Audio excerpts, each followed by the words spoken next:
ingin hadir, bawa cerita seru di balik layar. Kisahan wong menunggu, siapkan segelas kopi, rebahan di kasurmu. Jangan lupa di subscribe, gas nonton sampai subuh.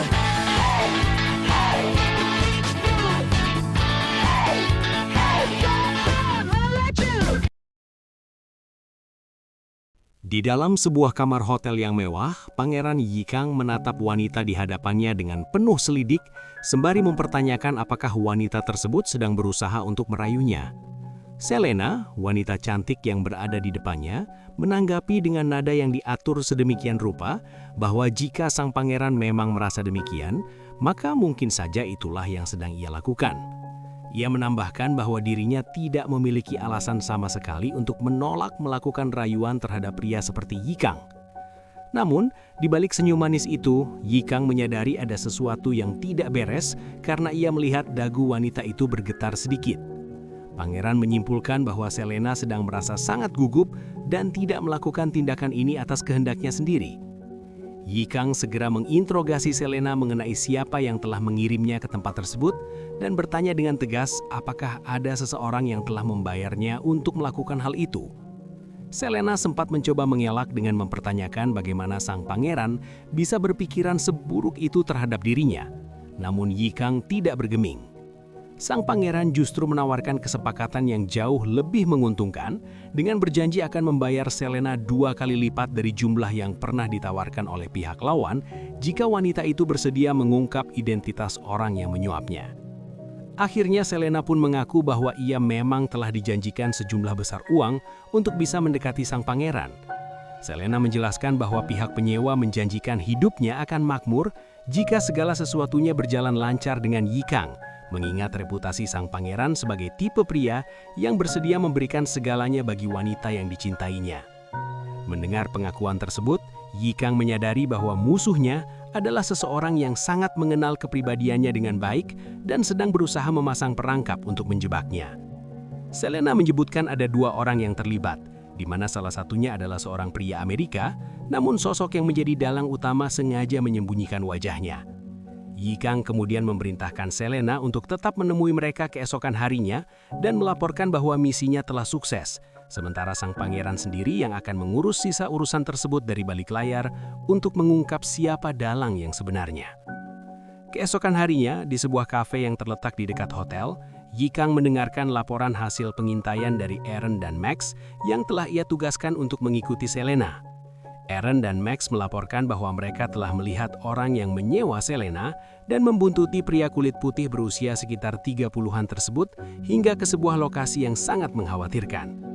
Ketika Yikang menanyakan lokasi yang dimaksud, mereka memastikan bahwa tempat tersebut adalah konsulat Jepang di San Francisco. Yikang merasa geram dan menyadari bahwa pihak Jepang akhirnya mulai melakukan pergerakan mereka. Namun, Aaron dan Max menambahkan informasi yang jauh lebih serius mengenai tujuan pria tersebut setelah meninggalkan konsulat, yaitu kediaman Ito Hirobumi yang menjabat sebagai Residen Jenderal Korea. Di markasnya, Ito Hirobumi terlihat sedang meluapkan kemarahan besar kepada bawahannya, Sakamoto dan Fujiwara, sembari mempertanyakan apakah mereka tahu alasan mengapa mereka dipanggil. Karena kedua bawahannya tampak bingung, Ito melemparkan sebuah dokumen laporan yang disusun oleh Nagato Tomori mengenai aktivitas Pangeran Yikang selama berada di Amerika. Ito menyatakan penyesalannya yang mendalam karena telah membiarkan Yikang pergi ke Amerika hanya berdasarkan masukan dari bawahannya tersebut, karena kini terbukti bahwa sang pangeran sedang membuat pergerakan besar yang mempengaruhi opini publik. Laporan itu merinci bagaimana pers dan politisi di Amerika mulai memberikan dukungan serta memihak kepada Yikang. Meskipun Fujiwara mencoba berdalih bahwa pengaruh tersebut hanya terbatas di wilayah California dan belum mencapai ibu kota Washington, Ito tetap merasa tidak tenang dan membentak bawahannya karena masih meremehkan situasi setelah membaca laporan tersebut. Ito menyadari bahwa ada kelompok berpengaruh di Amerika yang mulai melirik Yikang untuk diajak bergabung dengan organisasi mereka, dan kelompok tersebut bahkan sudah menghubungi pihak konsulat terlebih dahulu untuk meminta pemulangan Yikang. Fujiwara mencoba menenangkan dengan menyatakan bahwa Yikang tetaplah orang Korea dan bukan Jepang, namun Ito menegaskan bahwa ia tidak ingin membiarkan hal-hal seperti ini terus berlanjut. Ito memerintahkan bawahannya untuk segera mencari alasan hukum atau politik guna memanggil pulang Yikang ke Korea sesegera mungkin dan memastikan agar sang pangeran tidak bisa meninggalkan negara itu lagi. Sakamoto kemudian memusulkan rencana untuk memanfaatkan utusan rahasia Raja Joseon yang dikirim 2 bulan lalu mengenai masalah imigrasi palsu ribuan rakyat Joseon sebagai dalih untuk menjatuhkan kredibilitas sang raja, sekaligus memaksa Yikang pulang tanpa bisa membantah. Sementara itu, Yikang sedang melakukan analisis mendalam mengenai siapa saja tokoh di dalam organisasi bernama Bohemian Club yang kemungkinan telah bekerja sama dengan pemerintah Jepang. Ia menimbang beberapa nama tersangka, mulai dari Abe Roof yang menyimpan dendam pribadi terhadapnya, John Phelan yang dikenal rasis, hingga Anthony dan rekan-rekannya yang memiliki keterkaitan erat dengan perusahaan kereta api Pasifik Selatan. Meskipun merasa kepalanya kacau karena harus menghadapi potensi konspirasi dari ketiga pihak tersebut secara bersamaan, Yikang memutuskan untuk beristirahat sejenak di rumahnya sebelum menyusun langkah balasan yang lebih matang. Namun setibanya di kediamannya, Yikang justru disambut oleh suara keributan besar yang terdengar seperti sebuah perkelahian di dalam rumahnya. Ia mendapati para pengawalnya sedang bersitegang dengan seorang tamu yang tidak ia kenali sebelumnya. Tamu tersebut sedang memaki dengan penuh emosi, menyebutkan bahwa akibat kecerobohan pihak di rumah itu, banyak rekan seperjuangan yang telah kehilangan nyawa dan Pangeran Yikang pun kehilangan kepercayaan dari raja akibat upaya revolusi yang dianggap sebagai sebuah ilusi yang gagal. Penjaga rumah Yikang membalas dengan kemarahan, namun Yikang segera melerai perkelahian tersebut dan menegaskan bahwa ia tidak menginginkan adanya keributan lebih lanjut di dalam rumahnya sendiri. Tamu itu kemudian memperkenalkan dirinya sebagai Yoon Chi-ho, mantan wakil menteri luar negeri. Yikang segera mengenali sosok tersebut sebagai orang yang dahulu pernah melaporkan pergerakan revolusi Yu Gil-jun yang di masa lalu sempat melemahkan posisi politik sang pangeran sendiri.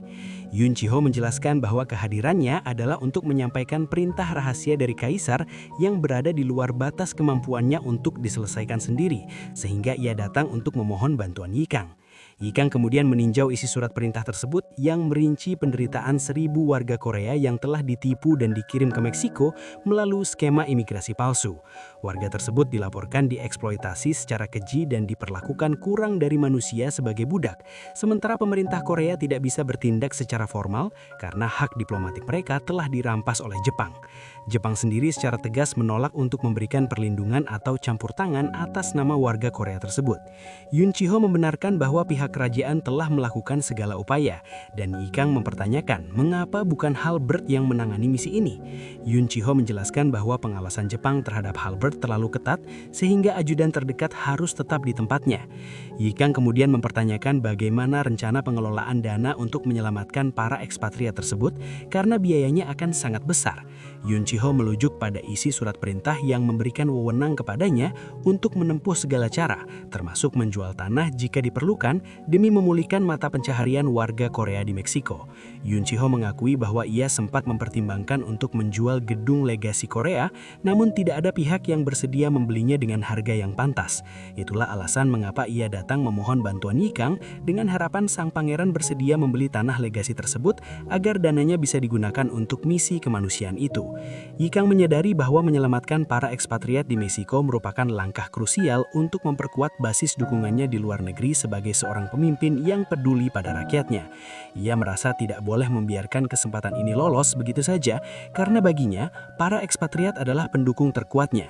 Tanpa ragu, Yikang membulatkan tekad dan segera memberikan perintah tegas kepada seluruh timnya untuk melakukan persiapan keberangkatan menuju Meksiko demi melakukan misi penyelamatan besar-besaran terhadap rakyat Korea yang sedang tertindas. Seorang pendukung setia mendatangi Pangeran Yikang dengan penuh kegelisahan setelah mendengar kabar bahwa sang pangeran berencana untuk bertolak menuju Meksiko. Ia segera menyatakan maksud kedatangannya untuk membantu, karena baginya Meksiko bukanlah tempat yang aman, dan rasa khawatir terus menghantuinya sejak mendengar rencana perjalanan tersebut.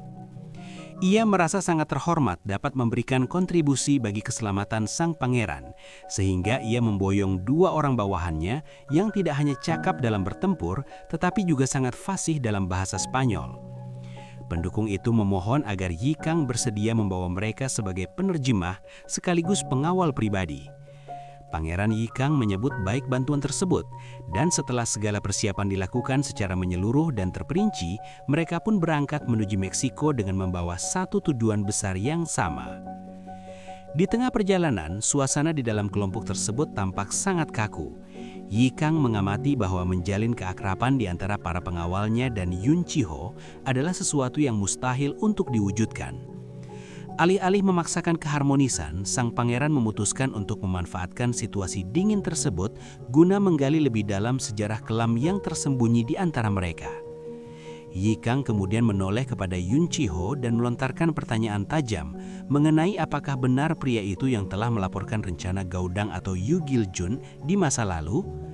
Dengan wajah yang tampak tenang namun berbeban, Yun Chiho mengakui secara terus terang bahwa dirinya lah yang menjadi informan dalam peristiwa tersebut.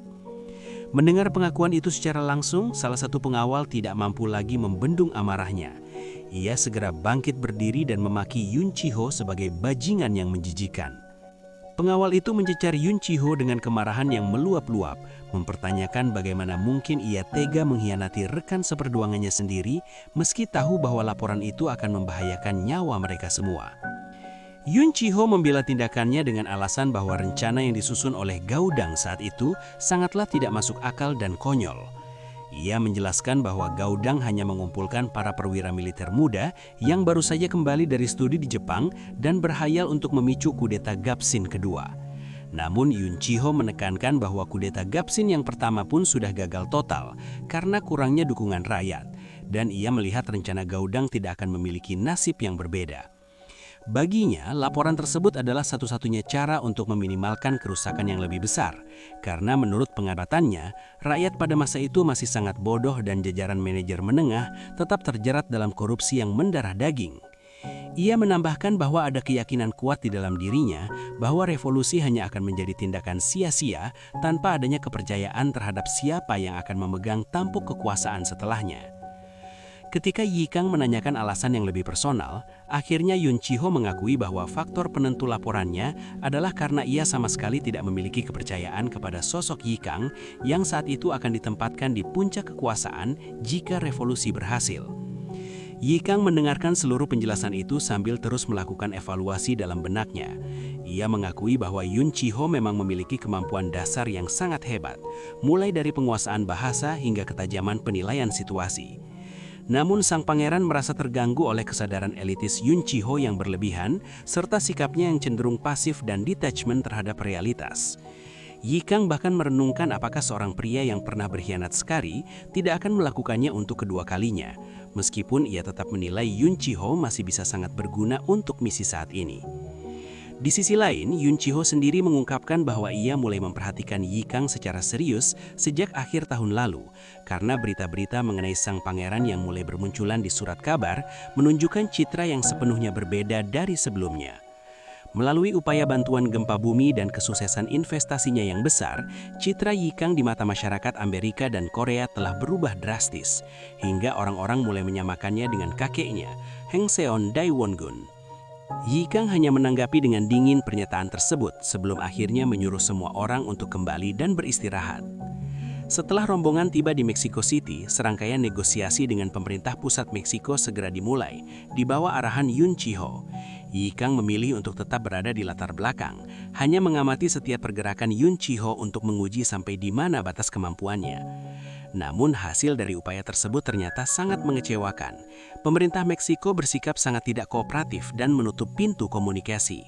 Yikang menyadari bahwa kegagalan ini tidak terelakkan karena adanya campur tangan Jepang yang sudah bergerak untuk menghalangi mereka sejak menyadari kedatangan Yun Chiho bersama sang pangeran. Melihat kegagalan tersebut, Yun Chiho yang tampak putus asa menyarankan agar mereka menyerah saja dan kembali ke Joseon. Karena menurutnya, menemui para imigran di semenandung Yucatan akan menjadi tindakan yang tidak berarti jika pejabat tinggi Meksiko saja sudah menolak. Mendengar usulan pengecut itu, Yikang meledak dalam kemarahan. Ia menghardik Yun Chiho karena berani berpikir untuk pulang tanpa mempedulikan nasib rakyat mereka yang sedang bekerja seperti budak di sana. Sang pangeran dengan tegas mengambil alih kepemimpinan dan menyatakan bahwa mulai saat itu, ia sendirilah yang akan menangani seluruh negosiasi.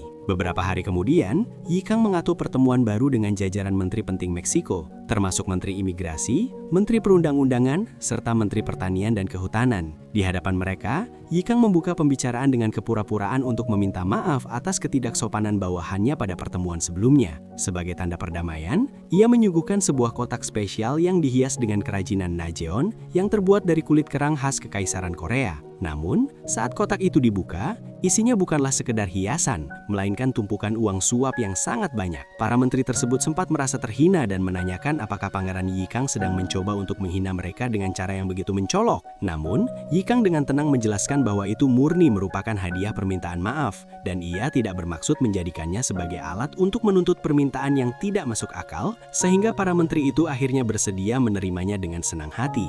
Yikang menyadari bahwa Jepang telah bergerak untuk mengganggunya secara diplomatik, sehingga ia tidak bisa mengandalkan kebijakan nasional secara murni. Ia pun menjalankan strategi alternatif setelah mengetahui bahwa direktur imigrasi berasal dari keluarga pemilik perkebunan kaya dan memiliki sepupu yang mengelola perkebunan besar di dekat Cancun. Yikang mengusulkan agar sang sepupu mengumpulkan seluruh pekerja Korea di wilayah tersebut ke perkebunannya melalui sistem pertukaran pekerja. Dengan cara memusatkan para imigran di satu tempat milik keluarga pejabat, Yikang berencana untuk membayar biaya penalti pembatalan kontrak secara langsung dan membawa mereka pergi tanpa memicu kecurigaan Jepang. Ia juga berhasil membujuk Menteri Perundang-undangan untuk memberikan dokumen resmi yang menyatakan bahwa proses imigrasi awal tersebut adalah ilegal, yang kemudian menjadi tiket masuk Yikang ke Merida. Setibanya di Merida, Pangeran Yikang disambut oleh pemandangan yang menyayat hati. Ia melihat bahwa bahkan anak-anak dan orang lanjut usia pun dipaksa bekerja tanpa ampun tanpa ada sedikit pun nurani dari pihak pengelola. Berbekal dokumen resmi yang ia bawa, Yikang menemui pemilik lahan setempat yang sudah mendapatkan instruksi dari menteri untuk memproses pemutusan kontrak kerja tersebut. Setelah seluruh kerumitan kasus penipuan imigrasi di Meksiko berhasil diurai dan para warga berhasil diamankan, Yikang dan rombongannya segera memutuskan untuk kembali ke Amerika Serikat. Di atas kapal yang sedang melaju menuju San Francisco,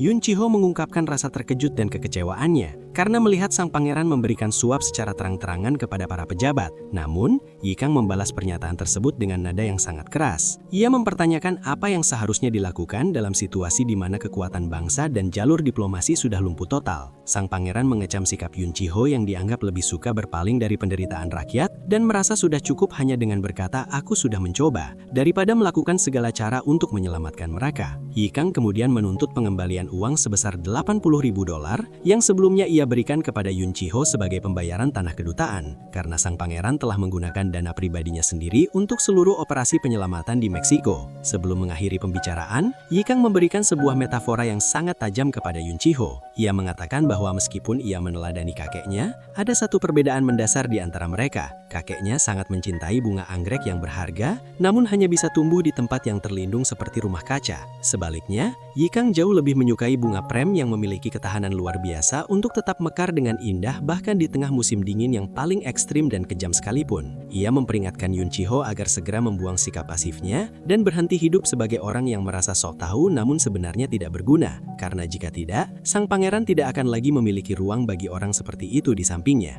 Selama 2 tahun terakhir, perjuangan panjang Pangeran Yikang akhirnya membuahkan hasil yang luar biasa dan menyentuh hati banyak orang.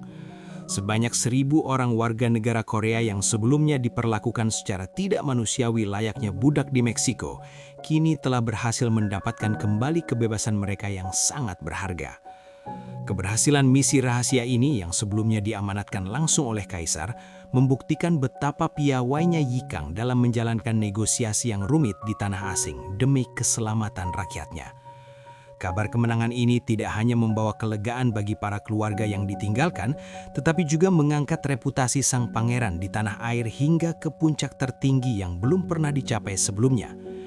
Ditambah lagi dengan rencana ambisiusnya untuk mendirikan Yayasan Beasiswa Hapsung guna mencetak generasi muda yang memiliki wawasan internasional, nama Yikang kini dipandang sebagai pahlawan bangsa yang visioner. Yikang sendiri menyadari bahwa pandangan orang-orang di Korea terhadap dirinya kini sangatlah positif, persis seperti yang pernah diutarakan oleh Yun Chiho mengenai citra dirinya yang mulai menyamai kewibawaan sang kakek. Dalam sebuah percakapan santai di kediamannya, Yikang merasa penasaran dan bertanya kepada Hyun Sik mengenai bagaimana pihak Kekaisaran Korea bisa memperoleh informasi yang begitu mendalam serta terperinci mengenai aktivitasnya selama berada di Amerika. Hyun-sik kemudian menjelaskan dengan penuh hormat bahwa fenomena ini terjadi karena kepulangan Lee Min-woo ke Hanyang baru-baru ini. Yi Kang segera teringat kembali pada sosok Lee Min-woo, seorang pemuda yang sangat cerdas yang dahulu datang ke San Francisco bersama Doc Bai. Min-woo dikenal sebagai sosok yang sangat pintar, bahkan ia pernah membantu mengatur pernikahan antar sesama warga Korea dan seringkali memberikan ide-ide brilian yang membuat Yi Kang terkesan pada masa itu. Sang pangeran menduga kuat bahwa dari penuturan Min-woo pula lah cerita-cerita tentang sepak terjang dan keberhasilannya menyebar luas hingga ke telinga para pejabat istana dan masyarakat luas. Oleh karena itu, ia meminta Hyun-sik untuk memastikan agar Min-woo menemuinya di rumah pribadinya segera setelah pemuda itu kembali ke Amerika nanti. Namun ketenangan tersebut segera terusik oleh pergerakan licik dan desas-desus dari pihak Jepang yang tidak senang melihat pengaruh Yi Kang menguat. Hyun-sik membawa kabar buruk bahwa Kekaisaran Jepang telah mengeluarkan kebijakan sepihak yang melarang seluruh kegiatan imigrasi warga Korea dengan dalih yang dibuat-buat, yaitu untuk melindungi warga dari praktik penipuan imigrasi yang sedang meningkat. Media-media yang telah disuap oleh pemerintah Jepang terus mengobarkan isu ini untuk menyudutkan posisi Korea dan memutus harapan warga untuk mencari kehidupan yang lebih baik. Menanggapi amarah bawahannya yang meledak-ledak, Yi Kang justru terlihat tetap tenang karena ia sebenarnya sudah menyiapkan langkah pengamanan jauh-jauh hari sebelumnya sebagai bentuk antisipasi. Ia mengungkapkan bahwa dirinya telah melakukan pertemuan pribadi dengan Gubernur George Pardee secara rahasia. Berkat peran besar Yi Kang dalam membantu memenangkan Pardee dalam pemilihan gubernur sebelumnya, sang gubernur memberikan janji sebagai hadiah balas budi untuk menyetujui setiap imigran Korea yang ingin masuk ke wilayah California setidaknya hingga tahun 1911. Meskipun hak diplomatik Korea telah dirampas secara paksa oleh Jepang, Yi Kang melihat sebuah celah cerdik dalam hukum internasional yang bisa ia manfaatkan. Ia berpendapat bahwa karena perampasan hak tersebut dilakukan melalui paksaan dan koersi, maka secara hukum internasional tindakan itu dapat dianggap tidak sah dan batal demi hukum. Oleh karena itu, Yi Kang memutuskan bahwa pihak Korea sebenarnya masih memiliki otoritas penuh untuk menerbitkan paspor mereka sendiri tanpa perlu izin dari Jepang. Rencana yang ia susun adalah merekrut mantan pejabat Kementerian Luar Negeri untuk menyalin formulir paspor yang sudah ada dan menerbitkannya secara mandiri demi rakyat mereka. Para imigran nantinya akan diangkut menggunakan jalur pelayaran dari Primorsky Krai langsung menuju San Francisco demi menghindari blokade Jepang. Namun menyadari bahwa solusi ini mungkin akan segera ditentang oleh Jepang melalui jalur hukum internasional, Yi Kang juga telah menyiapkan Tijuana di Meksiko sebagai titik transit alternatif yang aman. Wali kota Tijuana saat itu kebetulan adalah menantu dari Menteri Pertanian Meksiko yang baru-baru ini telah menjadi kawan dekat dan rekan bisnis Yi Kang. Sang pangeran berencana menggunakan lokasi tersebut sebagai tempat persinggahan sementara. Begitu warga Korea masuk ke Tijuana, mereka dapat mengubah kewarganegaraan mereka dan kemudian pindah ke California dengan aman tanpa bisa diganggu-gugat oleh pihak Jepang. Tak berhenti di situ, Yi Kang juga memberikan tugas penting kepada Woo Song untuk segera mendirikan sebuah akademi militer di Meksiko guna memperkuat pertahanan mereka. Mengingat Meksiko seringkali mengalami masalah keamanan internal, mereka akan memperkenalkan diri sebagai kelompok tentara bayaran untuk mempermudah perizinan dan operasional. Woo Song menerima tanggung jawab tersebut dengan penuh semangat dan dedikasi, siap untuk membangun kekuatan militer yang tangguh demi masa depan bangsa Korea. Setelah memastikan segala urusan di wilayah barat terkendali dengan baik, Yi Kang mengumumkan niatnya untuk bertolak menuju pantai timur Amerika, mengunjungi kota-kota besar yang berpengaruh seperti New York dan Washington DC. Tujuannya adalah untuk memperluas jaringan politik dan bisnisnya ke skala yang lebih masif dan strategis. Sebelum berangkat, ia sempat berdiskusi secara mendalam dengan Jong Rim mengenai kemajuan pengembangan pesawat pertanian dan berbagai mesin agrikultur yang sedang dikerjakan. Berkat kolaborasi erat dengan Wright bersaudara, proyek tersebut berjalan dengan sangat pesat dan diprediksi akan segera memasuki tahap produksi massal dalam waktu dekat. Yi Kang memberikan jaminan penuh bahwa ia akan menyokong seluruh pendanaan yang diperlukan untuk proyek teknologi ambisius ini tanpa ragu. Dalam diskusi lebih lanjut mengenai rencana pendirian perusahaan otomotif, Jong Rim mengungkapkan kekhawatirannya terkait potensi sengketa paten dengan para produsen mobil Amerika yang sudah mapan dan sangat kompetitif. Yikang kemudian memaparkan analisanya bahwa saat ini pasar masih didominasi oleh mesin bensin, sementara teknologi mesin diesel sama sekali belum resmi dilepaskan ke pasaran secara komersial. Sang pangeran menyadari bahwa jika ia bisa mengamankan teknologi mesin diesel terlebih dahulu, ia akan terhindar dari kerumitan hukum dan tuntutan paten di masa depan. Fokus perjalanannya ke Detroit yang dikenal sebagai pusat industri otomotif dunia adalah untuk mencari penemu asli mesin diesel tersebut guna menjalin kemitraan. Yikang pun meminta Jong Rim untuk tetap fokus pada pengembangan teknis di bengkel mereka, sementara ia mengurus urusan strategis di Detroit. Dalam perjalanan panjang menuju pantai timur ini, Yikang ditemani oleh Giannini yang meminta izin untuk ikut serta karena memiliki ambisi besar untuk mempelajari teknik keuangan modern secara langsung di New York. Giannini mengungkapkan keinginannya untuk memperbesar skala bank yang telah ia rintis dengan cara yang lebih profesional. Bagi Yikang, ini adalah peluang emas untuk berinvestasi, terutama karena saat itu dunia sedang menghadapi krisis keuangan hebat yang dikenal sebagai kepanikan finansial 1907. Yikang yakin bahwa jika Giannini mampu bertahan dan belajar langsung dari krisis besar ini, maka investasinya di bank tersebut akan berkembang pesat di masa depan. Ia pun memberikan dukungan moral dan finansial bagi perkembangan karier perbankan Giannini selama perjalanan mereka. Setibanya di markas besar Buick Motors, Yikang akhirnya bertemu dengan William Duran, sosok di balik General Motors yang dikenal memiliki ambisi ekspansi yang sangat agresif dan berani. Dalam pertemuan tersebut, terlihat jelas dari sorot matanya bahwa Duran adalah sosok pengusaha yang penuh dengan ketamakan dan keinginan kuat untuk memonopoli seluruh industri otomotif. Duran mencoba membujuk Yikang dengan gaya bicara yang persuasif agar sang pangeran menjual idenya saja kepadanya daripada melakukan kolaborasi teknologi yang rumit. Menyadari bahwa Duran hanya ingin menguasai segalanya untuk kepentingannya sendiri dan tidak tertarik pada kerjasama yang setara, Yikang memutuskan untuk mengakhiri pembicaraan mengenai kemitraan teknis tersebut. Sebagai gantinya, ia menawarkan untuk mentransfer 3% saham Buick yang ia miliki kepada Duran. Duran yang memang sedang gencar mengumpulkan saham-saham minoritas untuk menggabungkan Buick sepenuhnya ke dalam General Motors, menyetujui tawaran tersebut dengan harga 10% di atas harga pasar saat itu. Yikang merasa sangat puas karena ia berhasil melepas sahamnya di harga puncak yang sangat menguntungkan tepat sebelum krisis keuangan menghancurkan nilai pasar saham tersebut secara drastis. Beberapa hari berselang setelah urusan di Buick selesai, Pangeran Yikang tiba di depan markas besar Ford Motor Company dengan harapan baru. Ia disambut oleh Hans Wave, sekretaris jenderal perusahaan tersebut, yang memohon maaf dengan tulus atas keterlambatan respon mereka sebelumnya karena adanya urusan internal perusahaan yang harus segera diselesaikan. Yikang menerima permintaan maaf tersebut dengan lapang dada dan penuh keramahan.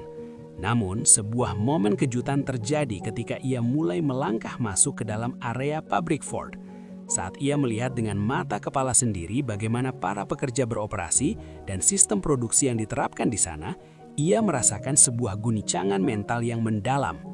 Apa yang ia saksikan di dalam sana ternyata sangat jauh berbeda dan jauh melampaui apa yang pernah ia bayangkan mengenai industri manufaktur modern.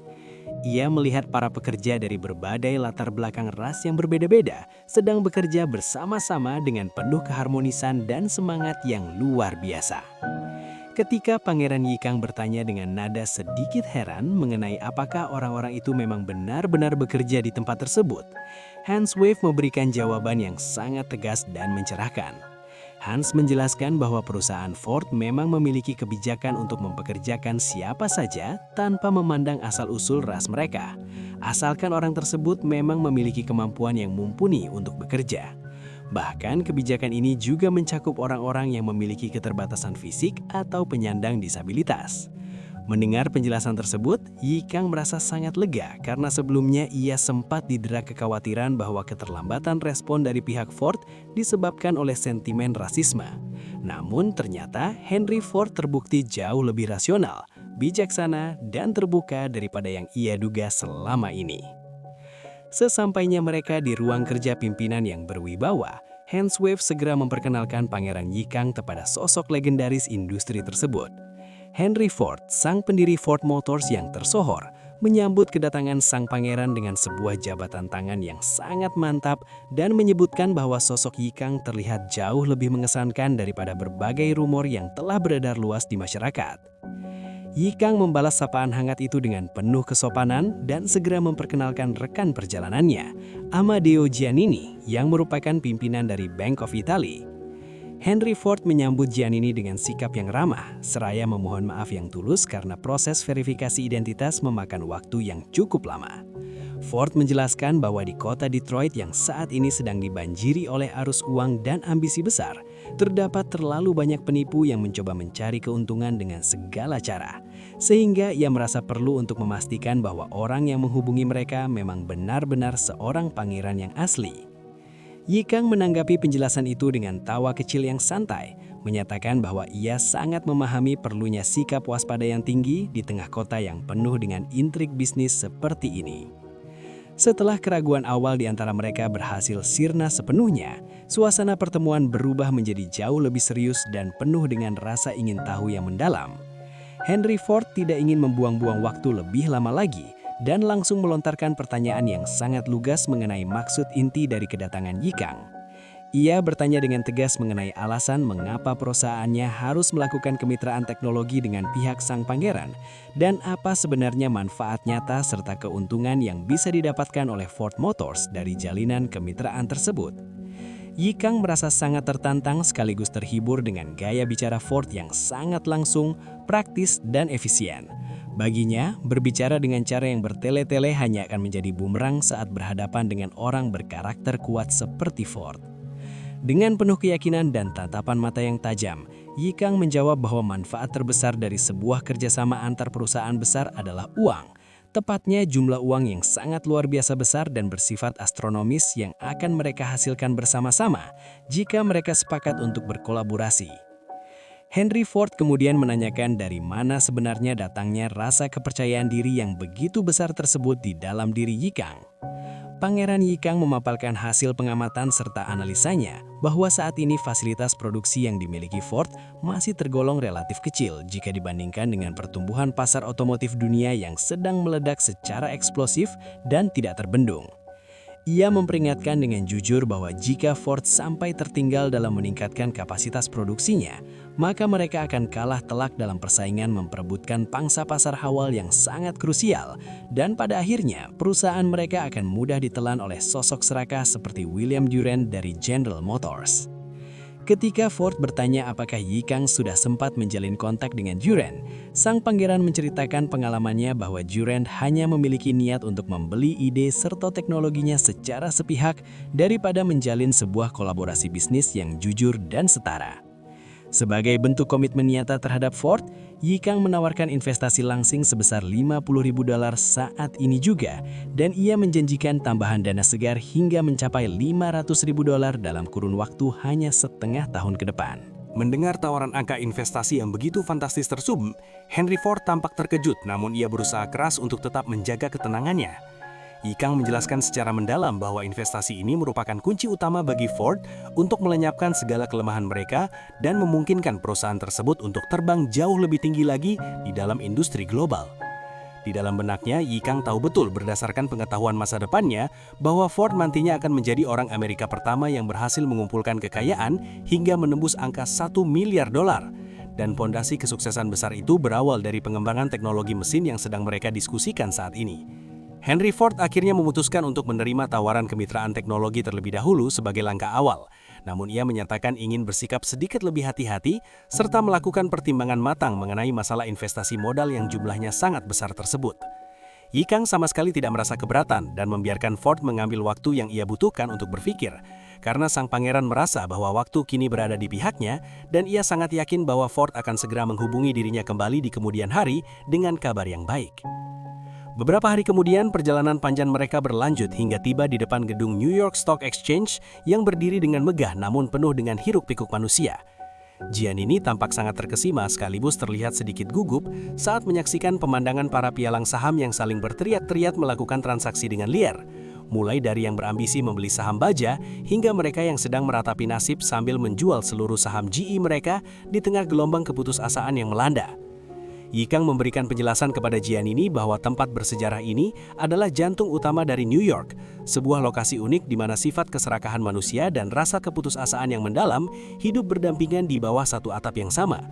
Ia memberikan nasihat yang bijak kepada Giannini bahwa sebagai calon pengelola bank komersial besar dan sukses di masa depan, Giannini harus mampu beradaptasi dengan cepat terhadap atmosfer yang keras seperti ini agar bisa menghasilkan keuntungan yang maksimal. Meskipun Giannini merasa energinya cukup terkuras hanya dengan melihat kekacauan di lantai bursa tersebut, ia berjanji kepada sang pangeran bahwa ia akan mencoba belajar dengan giat untuk menguasai keadaan agar kelak bisa meraup keberuntungan besar di tempat tersebut. Pangeran Yikang kemudian membawa Giannini mengunjungi markas besar Hearst untuk menemui teman lamanya yang berpengaruh, William Randolph Hearst. Hearst menyambut kedatangan sang pangeran dengan penuh kegembiraan yang tulus, dan ia segera memperkenalkan Giannini sebagai seorang pimpinan bank yang memiliki masa depan hebat. Meskipun Hearst memiliki jadwal yang sangat padat sore itu karena berbagai urusan media, ia membawa sebuah kabar yang cukup mengejutkan bahwa ia telah mengatur sebuah janji pertemuan khusus untuk Yikang dengan seseorang yang sangat terkemuka dan sering dijuluki oleh masyarakat sebagai putra mahkota New York. Yikang segera menyadari dengan cepat bahwa sosok yang dimaksud oleh Hearst tersebut tidak lain adalah John Pierpont Morgan Jr., sang penerus dari kekaisaran finansial raksasa JP Morgan yang sangat mendominasi dunia perbankan. Namun terdapat sebuah kekhawatiran besar yang tiba-tiba membayangi benak Yikang. Pasalnya, orang tersebut dikenal luas melalui berbagai rumor sebagai seorang rasis yang sangat terang-terangan. Dan Yikang mulai mengkhawatirkan bagaimana jalannya pertemuan itu nantinya akan berdampak pada dirinya sendiri maupun bagi Giannini. Malam itu juga dengan perasaan yang bercampur aduk antara waspada dan ambisius, mereka akhirnya berangkat untuk menemui sosok penguasa keuangan dunia tersebut di tempat yang telah dijanjikan. Hearst memperkenalkan Pangeran Yikang sebagai pangeran terhormat dari Kekaisaran Korea kepada John Pierpont Morgan Jr. yang tampak berdiri dengan penuh wibawa, memancarkan aura kekuasaan yang sangat kuat dan dominan. Morgan menyambut kedatangan mereka dengan sebuah senyuman serta sapaan yang tampak sangat ramah di permukaan, namun Yikang tetap menjaga kewaspadaannya pada tingkat tertinggi. Di dalam hatinya, sang pangeran mulai melakukan penilaian secara mendalam apakah desas-desus buruk mengenai rasisme pria perkasa ini memang benar adanya, ataukah ia sebenarnya memiliki peluang besar untuk menjalin hubungan bisnis yang saling menguntungkan dengan sang raksasa finansial dunia ini demi masa depan bangsanya. Pangeran Yikang berdiri dengan sikap tegak dan penuh wibawa di hadapan John Pierpont Morgan Jr., sosok yang selama ini menjadi pusat desas-desus sebagai seorang rasis yang tidak kenal kompromi. Dengan suara yang tenang namun tegas, ia memperkenalkan dirinya sebagai Yikang dari Kekaisaran Korea, seraya menyampaikan harapan agar mereka dapat menjalin hubungan yang baik di masa depan. Di dalam benaknya, Yikang mulai melakukan observasi dengan sangat cermat. Ia ingin membuktikan sendiri apakah pria di hadapannya ini benar-benar seorang penganut supremasi yang keras kepala seperti yang dibicarakan banyak orang. Namun, sebuah kejutan menyambutnya ketika ia tidak merasakan adanya hawa permusuhan sama sekali dari Morgan Jr. Sebaliknya, sang penguasa finansial itu justru menyambutnya dengan sangat sopan, menyatakan bahwa merupakan sebuah kehormatan besar bisa bertemu dengan Pangeran Yikang. Bahkan ia menawarkan bantuan kapan saja jika sang pangeran membutuhkan sesuatu selama berada di kota New York. Yikang menyambut keramahan itu dengan tawa kecil yang diplomatis. Kemudian ia beralih memperkenalkan rekan seperjalanannya, Amadeo Giannini. Ia menjelaskan bahwa Giannini adalah pengelola dari Bank of Italy yang berbasis di San Francisco. Namun seketika itu juga, suasana berubah menjadi kaku. Morgan Jr. memberikan sapaan yang terasa sangat dingin dan cenderung merendahkan. Bahkan ia seolah-olah hanya menganggap Giannini sebagai seorang wakil presiden bank kecil yang belum berpengaruh. Giannini, meskipun merasakan perlakuan yang tidak adil tersebut, tetap berusaha menjaga sikap rendah hati dengan menyatakan bahwa dirinya masih baru di dunia perbankan dan sangat mengharapkan nasihat-nasihat tajam dari sosok berpengaruh seperti Morgan. Yikang menyadari adanya diskriminasi yang nyata terhadap Giannini, namun ia bertanya-tanya dalam hati mengapa Morgan Jr. justru bersikap sangat baik dan hormat kepada dirinya. Untuk mencairkan suasana yang sempat mendingin, Morgan Jr. mengundang mereka untuk memulai jamuan makan malam, seraya berjanji akan menjamu mereka dengan hidangan yang sangat lezat. Di sela-sela makan malam tersebut, percakapan mulai mengalir ke arah yang lebih santai, namun tetap berisi pertukaran informasi penting mengenai kondisi Amerika Serikat saat ini. Mereka membahas tentang rencana Gedung Putih yang bersiap untuk menindak tegas praktik monopoli bisnis. Morgan Jr. dengan sangat terbuka dan penuh rasa percaya diri menyatakan bahwa ia sama sekali tidak merasa khawatir. Baginya, apapun yang dilakukan oleh Presiden Roosevelt, masa jabatan sang presiden akan segera berakhir, sementara kekuasaan finansial yang ia pimpin akan terus bertahan. Yikang tertegun mendengar betapa beraninya Morgan Jr. berbicara tentang otoritas tertinggi di Amerika, dan ia menyadari bahwa posisi pria ini di New York memang sangat kuat sehingga ia bisa berbicara sepuas hatinya. Ketika ditanya mengenai pandangannya terhadap Roosevelt, Yikang memilih untuk menjawab dengan sangat hati-hati demi menjaga hubungan baik yang baru terjalin dengan keluarga Morgan. Ia tidak ingin terlibat dalam pertikaian politik internal mereka, namun ia menggunakan kesempatan itu untuk menyuarakan kekecewaan diplomatiknya. Yikang menyinggung tentang perjanjian yang telah ditandatangani 30 tahun lalu antara Amerika Serikat dan Kekaisaran Korea, di mana Amerika berjanji untuk memberikan bantuan di masa-masa sulit. Namun kenyataannya, Amerika justru terlihat sangat vokal dalam memberikan dukungan kepada Jepang, seolah-olah telah melupakan janji suci yang pernah mereka buat. Morgan Jr. tampak terkesan mendengarkan diskusi mengenai hubungan internasional tersebut, menyebutnya sebagai perspektif yang sangat menarik dan jarang ia dengar. Melihat respons positif tersebut, Yikang kemudian mengajukan sebuah permohonan yang telah ia rencanakan sebelumnya. Ia menjelaskan bahwa Amadeo Giannini memiliki ketertarikan besar untuk mempelajari sistem keuangan maju di wilayah timur Amerika. Yikang meminta agar Morgan Jr. bersedia mengirimkan beberapa personil ahli dari perusahaannya ke Bank of Italy guna melakukan observasi dan pembinaan teknis. Morgan Jr. sempat melontarkan komentar yang cukup menyakitkan bagi Giannini, mempertanyakan apakah bank yang hanya memberikan pinjaman kecil kepada pemilik usaha mikro dan orang-orang miskin bisa menghasilkan uang. Namun, karena rasa hormatnya kepada sang pangeran, Morgan akhirnya menyetujui permintaan tersebut dan berjanji akan segera mengirimkan tim ahli ke Bank of Italy. Pada titik inilah, Pangeran Yikang sampai pada sebuah kesimpulan yang sangat mendalam mengenai karakter asli Morgan Jr. Pria ini ternyata bukanlah seorang rasis yang membenci warna kulit tertentu, melainkan seorang klasis sejati. Baginya, orang-orang yang berada di kelas ekonomi rendah tidak dianggap sebagai manusia yang layak diperhitungkan, sementara ia akan bersikap sangat sopan dan hormat kepada mereka yang dianggap memiliki kedudukan tinggi atau memiliki nilai kegunaan strategis. Meskipun menyadari betapa buruknya sikap tersebut, Yikang memilih untuk menahan amarahnya demi keuntungan jangka panjang. Ia menasihati Jian ini agar jangan pernah melupakan perasaan terhina ini dan menjadikannya sebagai bahan bakar untuk membangun bank yang jauh lebih besar hingga tidak ada lagi orang yang berani memandang mereka sebelah mata. Beberapa hari kemudian, Yikang menghadiri acara lelang amal yang diselenggarakan di kediaman wali kota New York dengan tema pelestarian sejarah. Di acara tersebut, Morgan Jr. memperkenalkan Yikang kepada ayahnya, sang raja finansial legendaris JP Morgan Sr. Pertemuan ini segera menjadi pusat perhatian seluruh tamu yang hadir yang secara otomatis memudahkan Yikang untuk memperluas jaringan koneksi elitnya di New York. Di tengah kemeriahan acara, Yikang juga bertemu kembali dengan Dr. Franklin King, Direktur Biro Manajemen Lahan Departemen Pertanian yang pernah ia temui saat debut sosialnya. Dr. King mengabarkan bahwa ia akan segera melakukan kunjungan resmi ke Korea dan Jepang, sebuah pertemuan yang sangat menggembirakan bagi sang pangeran. Di tengah keramaian tersebut, perhatian Yikang teralih kepada seorang tamu dari dinasti Qing bernama Wu Qing yang merupakan kerabat dari keluarga Pangeran Gong. Wu Qing sedang berupaya menjual berbagai artefak bersejarah milik Qing untuk mengumpulkan dana darurat bagi tanah airnya yang sedang didera pemberontakan internal dan tekanan dari pihak barat. Sebagai sesama orang Asia, Wu Qing memberikan peringatan yang sangat penting kepada Yikang. Ia menyebutkan bahwa artefak-artefak dari Joseon juga akan segera muncul di rumah lelang tersebut. Kabar ini sangat mengejutkan Yikang, teringat akan laporan dari Halbert mengenai pagoda Gyeongchensa berlantai 10 yang telah dibongkar dan diselundupkan secara ilegal oleh Menteri Rumah Tangga Kekaisaran Jepang Tanaka Mitsuaki. Kemarahan Yikang membara di dalam hati karena menyadari bahwa warisan budayanya sedang diperlakukan sebagai barang dagangan. Ia bertekad untuk menggunakan kekayaannya untuk membeli kembali semua artefak Joseon tersebut sebelum jatuh ke tangan asing. Ia juga menawarkan kerjasama kepada Wu Qing, meminta agar setiap barang berharga dari dinasti Qing diinformasikan kepadanya terlebih dahulu sebelum dilelang, agar ia bisa membelinya dengan harga yang pantas sebagai aset masa depan.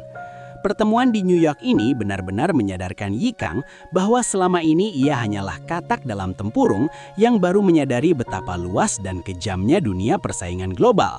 Namun hal itu justru memicu semangatnya untuk belajar lebih giat lagi dengan sikap yang lebih rendah hati. Di tengah renungan tersebut, suasana acara tiba-tiba berubah menjadi penuh antisipasi ketika sebuah pengumuman mengenai seminar investasi besar-besaran mulai dikumandangkan. Seseorang sedang mempromosikan Livermore Trust dengan janji akan melipat gandakan kekayaan para investor dalam waktu singkat melalui pasar modal New York. Ketika nama Jesse Livermore disebut sebagai sosok di balik investasi tersebut, mata Pangeran Yikang terbelalak karena terkejut. Sebagai seseorang yang mengetahui sejarah masa depan, ia tahu betul bahwa nama itu adalah legenda besar dalam dunia spekulasi saham yang akan membawa dampak luar biasa bagi bursa saham New York. Yikang menyadari bahwa pertemuan dengan tokoh kunci ini adalah peluang yang tidak boleh ia lewatkan dalam ambisinya untuk menguasai pasar finansial. Pertemuan ini bukan sekedar tatap muka biasa, melainkan sebuah titik balik yang akan menentukan jalannya sejarah finansial dunia. Jesse Livermore, pria yang menjadi pusat perhatian itu, terlihat sangat gugup. Tubuhnya sedikit gemetar dan bicaranya terdengar terbata-bata, mencerminkan beban berat yang sedang ia pikul. Namun di balik kegagapannya, ia sedang berusaha menyampaikan sebuah kebenaran pahit yang tidak ingin didengar oleh telinga-telinga warga New York yang saat itu sedang dirasuki oleh keserakahan yang membutakan. Livermore memulai dengan suara yang bergetar hebat, menyatakan bahwa pertemuan ini adalah sebuah kesempatan yang sangat penting bagi dirinya. Dengan nada rendah yang syarat akan rasa sungkan, ia berulang kali mengucapkan terima kasih karena telah bersedia meluangkan waktu yang sangat berharga untuk mendengarkan pemaparannya. Ia kemudian menoleh ke arah sisa-sisa hadirin yang masih bertahan di ruangan itu, menyapa mereka dengan nada yang masih sangat gemetar, sambil terus-menerus mengucap syukur karena mereka telah bersedia datang jauh-jauh menempuh perjalanan menuju tempat seminar tersebut. Melihat kegagapan yang dialami Livermore, beberapa orang yang masih duduk di kursi penonton mulai merasa sangsi. Mereka saling berbisik dengan nada mengejek, bertanya-tanya di dalam hati mengenai apa yang sebenarnya sedang dibicarakan oleh pria malang ini. Bagi mereka, kata-kata Livermore terdengar kacau, sehingga mereka merasa tidak bisa memahami satu hal pun dari apa yang ia ucapkan. Meskipun demikian, karena rasa penasaran yang masih tersisa, mereka mencoba untuk setidaknya bertahan sejenak dan menyimak apa yang akan disampaikan oleh Livermore selanjutnya. Livermore menarik napas panjang, mencoba menstabilkan suaranya yang parau. Ia memohon dengan sangat agar para hadirin memberikan fokus penuh pada presentasinya. Karena sebelum ia masuk ke poin utama yang ingin ia sampaikan, ia berniat memberikan satu prediksi yang sangat berani dan menggemparkan. Dengan sisa-sisa keberaniannya, ia menyatakan bahwa dalam kurun waktu 1 bulan ke depan, pasar saham Amerika Serikat akan mengalami keruntuhan total secara menyeluruh. Mendengar pernyataan yang terdengar seperti petir di siang bolong itu, para hadirin yang tersisa terkejut bukan main. Mereka mulai bereaksi keras dan mempertanyakan apa sebenarnya maksud dari bicaranya yang lebih terdengar seperti sebuah kutukan daripada saran investasi. Tanpa gentar, Livermore mulai menjelaskan bahwa Amerika Serikat saat ini mengadopsi sistem standar emas, sebuah sistem keuangan yang sangat kaku di mana nilai mata uang yang beredar didasarkan pada jumlah cadangan emas yang tetap. Ia memaparkan fakta bahwa akibat bencana gempa bumi yang dahsyat di San Francisco beberapa waktu lalu, bank-bank besar di Inggris telah mendistribusikan cadangan emas mereka dalam jumlah besar untuk membantu para korban dan membangun kembali wilayah tersebut. Untuk menutupi kekurangan emas yang terjadi di dalam negeri mereka sendiri, Inggris kemudian mengambil langkah drastis dengan menaikkan suku bunga mereka. Ia menjelaskan lebih lanjut dengan detail bahwa ketika suku bunga di Inggris melonjak naik, orang-orang di seluruh dunia akan cenderung ingin mendapatkan bunga yang lebih tinggi tersebut, sehingga secara otomatis uang dan emas dari Amerika akan dikirimkan dalam jumlah besar menuju Britania Raya. Penjelasan teknis yang terasa sangat rumit itu segera dipotong dengan kasar oleh beberapa hadirin yang merasa tidak sabar. Mereka berteriak, bertanya-tanya apa arti sebenarnya dari semua pembicaraan teknis yang membosankan tersebut bagi kantong mereka. Livermore dengan sabar memberikan jawaban langsung bahwa hal itu berarti akan terjadi kekurangan cadangan emas yang sangat serius di Amerika Serikat. Kelangkaan emas ini nantinya akan memicu ketidakstabilan finansial yang sangat parah, memicu kontraksi ekonomi, pengurangan pemberian pinjaman secara besar-besaran, dan pada akhirnya akan berujung pada keruntuhan pasar saham yang sangat mematikan. Seketika itu juga, kemarahan para peserta seminar pecah tak terkendali. Mereka mulai mengutuk acara tersebut dan mencaci Livermore. Mereka merasa telah membuang waktu secara sia-sia hanya untuk mendengarkan seseorang yang justru mengutuk kekayaan mereka, alih-alih memberikan tips bagaimana cara menghasilkan lebih banyak uang. Livermore mencoba sekuat tenaga membela diri dengan mengatakan bahwa apa yang ia sampaikan bukanlah sekedar kutukan kosong atau penipuan, melainkan hasil dari analisis data pasar saham yang sangat mendalam dan akurat. Namun emosi para peserta sudah berada di titik didih, mereka sudah tidak peduli lagi dan memutuskan untuk pergi beramai-ramai meninggalkan ruangan itu. Meskipun ruangan mulai kosong, Livermore tetap mencoba menahan mereka. Ia berteriak menjelaskan bahwa pasar saham sebenarnya sudah berada dalam kondisi stagnan selama 3 bulan terakhir, yang merupakan sebuah indikator yang sangat penting bahwa harga saham saat ini sudah berada di puncaknya dan tidak ada ruang lagi untuk mengalami kenaikan.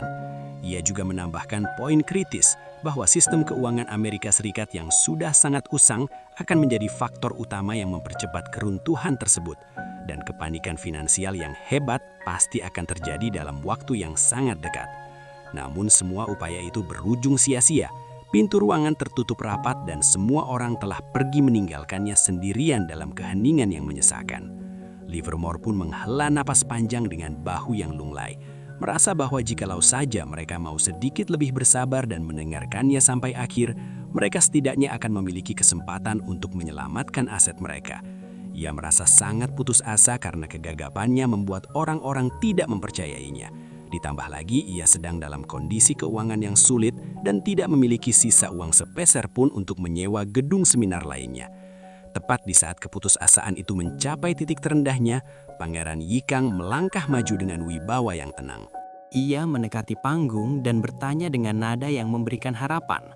Apakah Livermore masih sanggup untuk melanjutkan seminar investasinya tersebut secara pribadi? Livermore tersentak kaget dan bertanya-tanya dengan penuh keraguan, apakah benar-benar masih ada seseorang yang bertahan di ruangan sunyi itu? Ia segera mengenali sosok tersebut sebagai pangeran dari timur yang sedang menjadi pembicaraan hangat di New York. Seorang pria yang dikabarkan memiliki kekayaan luar biasa dan reputasi investasi yang selalu membuahkan kesuksesan besar.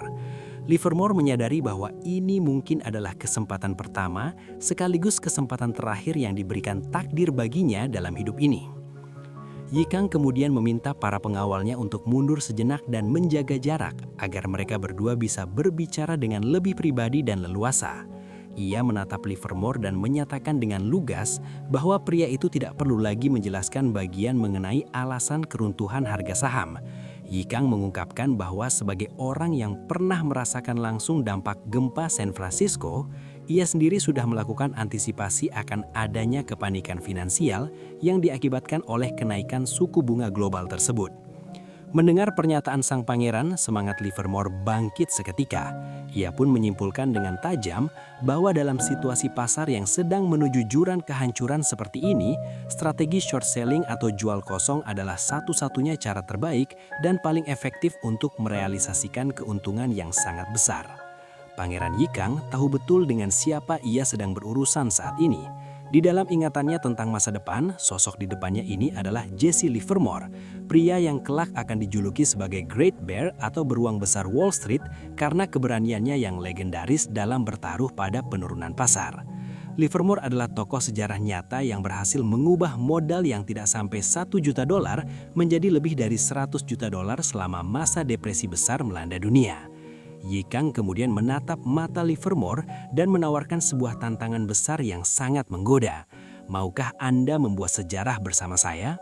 Ia membayangkan dalam benaknya betapa hebatnya catatan sejarah di masa depan jika mereka berdua berhasil meraih keuntungan yang bersifat astronomis tepat di tengah-tengah keruntuhan pasar yang akan menghancurkan ekonomi banyak orang.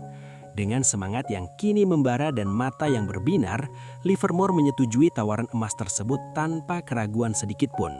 Ia segera memaparkan rencana operasinya untuk melakukan aksi short selling pada industri-industri yang merupakan sektor paling terdampak oleh sisa-sisa bencana gempa San Francisco, seperti industri perkapalan, pertambangan, baja, dan sektor kereta api yang harganya sebenarnya sudah mulai meluncur turun lebih dari 20%. Yikang menyetujui ide tersebut, namun memberikan instruksi tambahan yang sangat strategis. Ia ingin agar mereka fokus terlebih dahulu untuk menghancurkan industri pertambangan yang ia anggap paling lemah, sebelum nantinya segera beralih menyerang sektor finansial saat kepanikan benar-benar melumpuhkan perbankan. Yikang berjanji akan mengirimkan seluruh dana investasi yang diperlukan ke dalam dana amanah milik Livermore dalam waktu 1 minggu ke depan, sambil menyiapkan kontrak kerjasama yang sangat detail dan mengikat secara hukum. Malam harinya, di dalam kemewahan hotel tempat Yikang menginap, Max dan Aaron datang menemuinya dengan wajah yang penuh dengan kebingungan. Mereka mempertanyakan keputusan sang pangeran yang memberikan wewenang yang sangat luas kepada seorang pria gagap seperti Livermore. Yang lebih membuat mereka heran adalah mengapa Yikang membiarkan nama perusahaan investasi tersebut tetap menggunakan nama Livermore, alih-alih mencantumkan nama sang pangeran sendiri untuk mendapatkan pengakuan atas kesuksesan yang akan datang. Yikang hanya tertawa kecil mendengar keberatan para pengikutnya tersebut, lalu ia mulai menjelaskan alasannya dengan sangat cerdik dan penuh perhitungan. Ia mengungkapkan bahwa ia sengaja tidak ingin menonjolkan namanya di sebuah tempat di mana semua kesalahan, kebencian, dan kemarahan publik akan jatuh nantinya. Yikang menjelaskan skenario masa depan dengan sangat gamblang. Jika prediksi Livermore benar-benar terjadi dan harga saham jatuh terperosok hingga tersisa setengahnya, maka para investor di seluruh penjuru Amerika yang mendadak bangkrut dan terjerat utang pasti akan mencari seseorang untuk dijadikan sasaran kemarahan. Pemerintah Amerika yang gagal melakukan reformasi pada sistem keuangan mereka yang kuno pasti akan mencari kambing hitam untuk menutupi kesalahan fatal mereka sendiri. Dan sasaran yang paling sempurna untuk peran itu adalah Jesse Livermore, orang yang secara terbuka telah menyadakan seminar investasi dan meramalkan keruntuhan pasar dengan nada yang provokatif.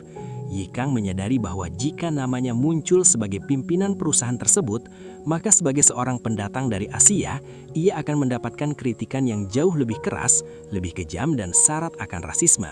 Dengan menjadikan Livermore sebagai wajah publik bagi perusahaan tersebut, maka Livermore lah yang akan menanggung semua beban kecaman, hujatan masyarakat, dan sorotan tajam dari pihak berwenang.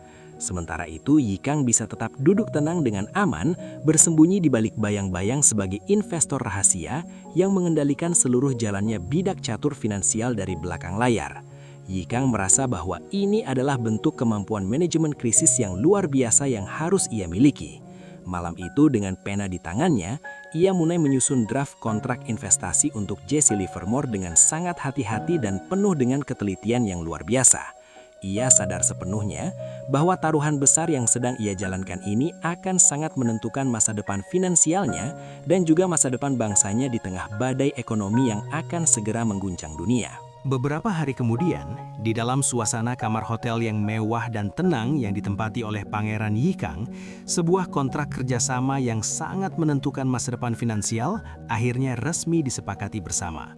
Harapan besar serta kepercayaan yang mendalam disampaikan secara langsung oleh Yikang kepada Jesse Livermore agar segala sesuatunya dapat berjalan dengan lancar sesuai dengan rencana yang telah mereka susun sebelumnya. Pernyataan penenang pun segera diberikan oleh Livermore dengan penuh keyakinan, di mana ia menjanjikan dengan sungguh-sungguh bahwa keuntungan yang akan dibawa bagi sang pangeran nantinya akan melampaui segala bentuk imajinasi serta ekspektasi yang pernah ada di dalam benak siapapun. Tepat pada hari penandatanganan kontrak yang bersejarah tersebut, seluruh dana biaya kontrak yang berjumlah besar, yakni senilai $50.000, langsung diinvestasikan secara total oleh Jesse Livermore ke dalam posisi short selling pada bursa saham. Bagi Aaron dan Max yang setia mendampingi namun sama sekali tidak memiliki latar belakang pengetahuan tentang dunia saham yang rumit, sosok Livermore pada saat itu hanya terlihat seperti seorang pria yang telah kehilangan akal sehatnya karena mempertaruhkan segalanya pada penurunan pasar. Di dalam ruangan hotel yang kini berubah menjadi pusat komando, instruksi perdagangan saham terus diberikan secara intensif oleh Yikang dan Livermore guna mempersiapkan diri dengan matang terhadap segala kemungkinan situasi pasar yang bisa terjadi secara mendadak. Karena investasi tersebut telah dilakukan secara sangat agresif pada posisi short selling, maka penurunan harga saham menjadi sebuah hal yang mutlak diperlukan agar keuntungan finansial yang mereka harapkan dapat benar-benar diraih. Kecemasan yang cukup mengganggu mulai melanda hampir semua orang yang berada di ruangan tersebut ketika dilaporkan oleh staf bahwa harga saham US Steel justru mengalami kenaikan yang tidak terduga sebesar $0,1 sehingga menyentuh angka $4,15 dari posisi sebelumnya. Menanggapi situasi yang mulai terasa sangat menegangkan tersebut, Livermore segera meminta agar kepercayaan penuh tetap diberikan kepadanya oleh sang pangeran tanpa ada keraguan sedikit pun. Dijelaskan olehnya secara mendetail bahwa kenaikan kecil tersebut bukanlah sebuah tanda yang berarti bagi tren pasar secara keseluruhan, karena fase stagnasi diperkirakan akan segera berakhir dalam waktu dekat. Fase ini kemudian direncanakan akan diikuti oleh penggunaan strategi leverage untuk melakukan pembelian lebih banyak lagi pada posisi jual demi meraih keuntungan yang berlipat ganda di masa depan. Meskipun kekhawatiran terbesar seharusnya secara alami dirasakan oleh Jesse Livermore sebagai pelaksana, Pangeran Yikang tetap mampu bersikap sangat tenang karena didorong oleh pengetahuan rahasianya tentang alur sejarah masa depan yang akan terjadi. Kepercayaan yang tak tergoyahkan tersebut kemudian ditegaskan kembali oleh Yikang kepada Livermore untuk menjaga moral tim tetap tinggi. Selain mengurusi masalah investasi besar tersebut, sebuah permintaan bantuan yang strategis juga diajukan oleh Yikang kepada Livermore demi kepentingan masa depan. Amadeo Giannini diminta oleh sang pangeran untuk diajarkan metode trend trading secara mendalam oleh sang spekulan legendaris tersebut. Hal ini didasari oleh keinginan tulus Yikang agar Giannini tidak kembali pulang ke San Francisco dengan tangan hampa tanpa membawa ilmu yang berharga. Keraguan sempat muncul sejenak di benak Giannini mengenai apakah ia benar-benar harus mempelajari ilmu spekulasi saham dari pria yang tampak eksentrik tersebut, namun Yikang menegaskan dengan otoritasnya bahwa tidak ada orang lain di dunia saat ini yang lebih memahami mekanisme trend trading selain Livermore. Sikap rendah hati yang tulus pun akhirnya ditunjukkan oleh Giannini saat ia memohon bimbingan secara resmi dari Livermore, yang kemudian langsung dibalas dengan sikap serupa serta rasa hormat oleh sang spekulan. Pelatihan yang keras dan disiplin kemudian diperintahkan oleh Yikang untuk dilanjutkan oleh mereka berdua di hotel, sementara sang pangeran sendiri bersiap untuk melangkah keluar guna mengurus berbagai urusan bisnis dan lobi politik lainnya yang tidak kalah penting.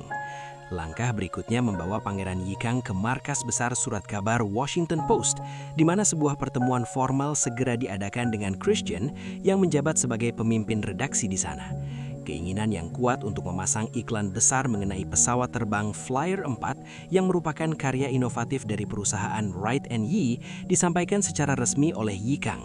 Permintaan khusus agar iklan tersebut ditempatkan pada posisi strategis di halaman kedua atau ketiga jika memang tidak memungkinkan untuk ditaruh di halaman depan disambut dengan sikap yang sangat baik dan terbuka oleh pihak redaksi.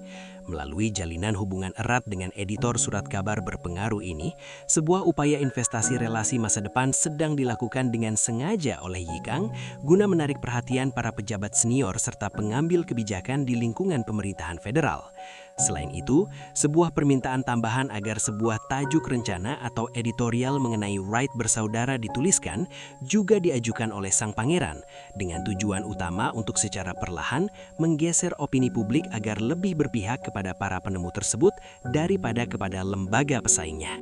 Rangkaian pertemuan diplomatik dan bisnis terus dilanjutkan secara maraton oleh Yikang dengan para pemilik serta editor dari berbagai surat kabar harian besar di kota New York guna membangun jaringan relasi yang sangat kuat dan solid.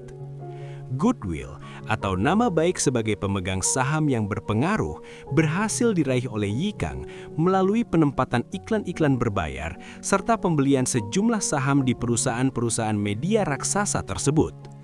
Tujuan strategis yang sangat sederhana, namun cerdik di balik langkah ini adalah agar perlindungan terhadap kemungkinan adanya serangan artikel-artikel negatif di masa krisis finansial yang akan datang dapat dimiliki sepenuhnya olehnya. Tokoh kunci terakhir yang berhasil direkrut ke dalam lingkaran pengaruhnya adalah William Randolph Hearst, sang pemilik kekaisaran pers Yellow Journalism yang paling terkemuka di seluruh Amerika. Kedatangan Yi Kang di kantornya disambut dengan senyuman penuh arti oleh Hearst yang rupanya melalui jaringan informannya telah mengetahui hampir setiap gerak-gerik serta langkah sang pangeran selama berada di kota tersebut. Sebuah laporan yang sangat sensitif mengenai tindakan pembongkaran secara ilegal serta penyelundupan pagoda Gyeongcheonsa berlantai 10 oleh Menteri Rumah Tangga Kekaisaran Jepang kemudian diberikan oleh Yi Kang untuk dibaca secara seksama oleh Hearst. Rasa kehilangan kata-kata yang mendalam serta kemarahan yang meluap-luap diungkapkan oleh Yi Kang atas pencurian keji terhadap warisan budaya luhur bangsanya tersebut. Hearst yang melihat potensi berita besar yang akan laku keras menjanjikan bahwa skandal ini akan segera dilaporkan dalam skala nasional yang sangat besar karena ia pun menyadari bahwa hal tersebut akan memberikan keuntungan yang signifikan bagi kedua belah pihak secara politik maupun finansial.